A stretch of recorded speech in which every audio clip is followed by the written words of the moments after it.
Luke 23. Then the whole assembly rose and led him off to Pilate. And they began to accuse him, saying, "We have found this man subverting our nation. He opposes payment of taxes to Caesar and claims to be Messiah, a king."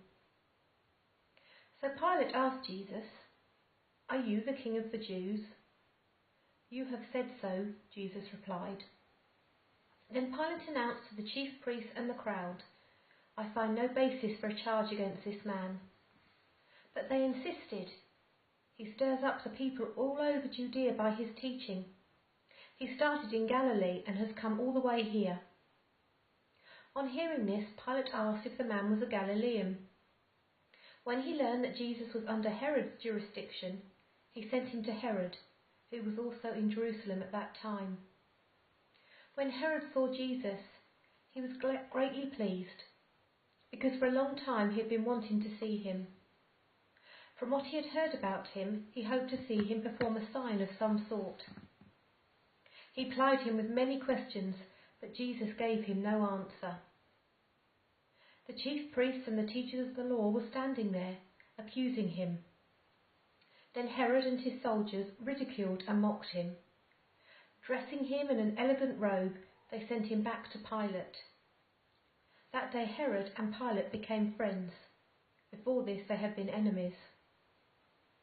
Pilate called together the chief priests, the rulers and the people, and said to them, "You brought me this man as one who was inciting the people to rebellion. I have examined him in your presence and have found no basis for your charges against him. Neither has Herod, for he sent him back to us. As you can see, he has done nothing to deserve death. Therefore, I will punish him and then release him." But the whole crowd shouted, "Away with this man! Release Barabbas to us!" Barabbas had been thrown into prison for an insurrection in the city and for murder. Wanting to release Jesus, Pilate appealed to them again, but they kept shouting, "Crucify him! Crucify him!" For the third time he spoke to them. "Why? What crime has this man committed? I have found in him no grounds for the death penalty. Therefore I will have him punished and then release him." But with loud shouts they insistently demanded that he be crucified, and their shouts prevailed. So Pilate decided to grant their demand. He released the man who had been thrown into prison for insurrection and murder, the one they asked for, and surrendered Jesus to their will. After reading this, we often have so many thoughts towards Pilate. You might feel sympathy towards him because he, against his own judgment, is forced to condemn Jesus. You might feel angry towards him that he doesn't have the gumption to stick to his guts in the face of a rioting crowd.